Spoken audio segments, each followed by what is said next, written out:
the fail-safe mechanisms, the feedback loops of democracy work better, just as the feedback loops of capitalism work better. Competition works, open thought, freedom of expression works.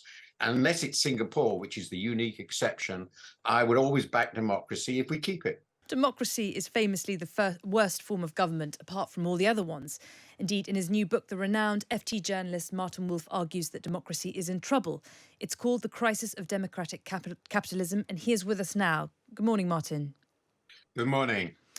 So, as I understand it, the main argument of your book looks at democracy and capitalism as two distinct systems that complement each other, but that are nonetheless in tension. What do you mean by that, and why does it matter? Well, what I mean by that is fairly simple, I think. We evolved, nobody really planned it, over the last 2 centuries or so, perhaps a little bit longer in the capitalism side, an economic system and a political system, which we sort of take for granted go together. The economic system basically is some form of market capitalism, more or less regulated, but still based on private initiative, competition and all the rest of it. It's inherently global. It's quite natural for capitalists to look for opportunities across the world. Trade is free. It's transnational, though rooted in nations, because that's where the law and order come from. And that relates to the democracy side over the last 150 years, roughly, a little bit more in some countries, less in others. We moved from a really essentially an oligarchic society or a monarchical society to universal suffrage democracy. That's rooted in the nation. It's based on the equality of all individuals as voters.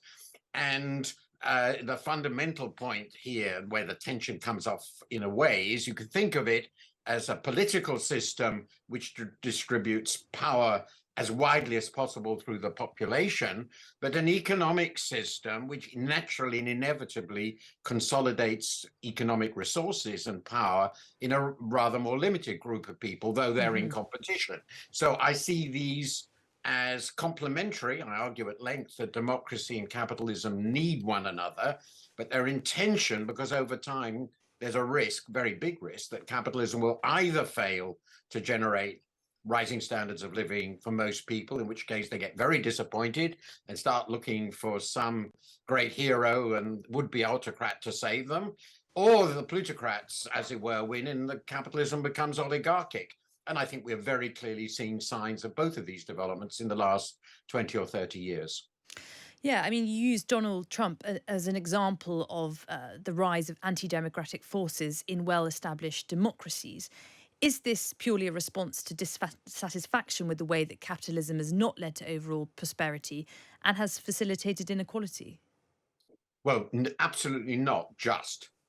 It's a much more complicated story. There have been huge changes in our social order, social values, in the very structure of our society, which have disadvantaged very clearly the old working classes, who did really rather well in the middle of the 20th century and had political power through trades unions and centre-left parties and very strong social position, and they were a dominant class. They've been in decline, not just economically, that's absolutely clear, but also socially and culturally, with profound transformations of the populations of their society through mass immigration and through profound cultural changes, which I think they regard with some resentment. So I'm arguing, however, that if everybody had, all the boats had risen in the same way at the same time, the tensions that we see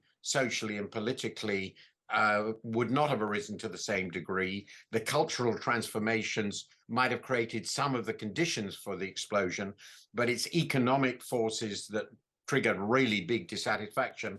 And I think a particularly important point, which I stress, is the financial crisis and its aftermath, which has been very brutal. And we know in Britain, standards of living of most people haven't risen for 15 years. That hasn't happened for well over a century. In America, it's not that much better. And that's, I think, the situation in which they say, we don't trust the elites. We don't believe they know what they're doing. We think they're basically crooks. Look at how they were all rescued when the banking crisis hit us. We're going to look for somebody who promises to sweep all this away, drain the swamp, as it were. And that's what Donald Trump offered. And he offered it so strongly that he said, well, I've won an election even when he'd lost.